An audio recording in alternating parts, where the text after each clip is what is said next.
Petrol diesel ధరల పెంపును నిరసిస్తూ ఆందోళనకు దిగుతూ ఉన్నారు గిగ్ కార్మికులు. దేశవ్యాప్త సమ్మెకు పిలుపునిచ్చారు. దానికి సంబంధించిన బ్రేకింగ్ న్యూసే మనం చూస్తూ ఉన్నాం. ఇంధన ధరల పెరుగుదలతో ఉపాధిపై ప్రభావం పడిందని ఆవేదన వ్యక్తం చేస్తూ gig and platform services workers union దేశవ్యాప్త సమ్మెకు పిలుపునిచ్చింది.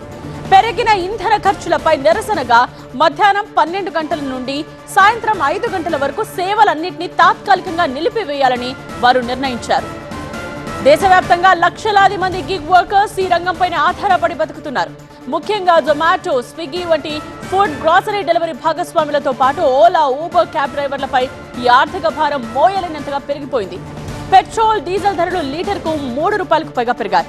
కానీ యాప్ కంపెనీలు మాత్రం మాకిచ్చే డెలివరీ రేట్స్ ను పెంచడం లేదు. రోజుకు 10 నుండి 12 గంటలు కష్టపడినా ఇంధన ఖర్చులు, కంపెనీ కమిషన్లు పోను చేతిలో రూపాయి మిగలడం లేదు అని కార్మికులు వాపోతున్నారు. యాప్ కంపెనీల తీరుపై తీవ్ర అసంతృప్తి వ్యక్తం చేసిన గిగ్ యూనియన్ ఇప్పటికే కంపెనీల యాజమాన్యాలకు వినతి పత్రాలను సమర్పించింది. పెరుగుతోన్న ఖర్చులకు అనుగుణంగా గిగ్ కార్మికులు కనీసం కిలోమీటర్కు 20 రూపాయలు చెల్లించాలని డిమాండ్ చేస్తున్నారు. యాప్ కంపెనీలు ఇప్పటికైనా స్పందించకపోతే దేశవ్యాప్తంగా నిరవధిక ఆందోళనలు చేపడతామని హెచ్చరించారు.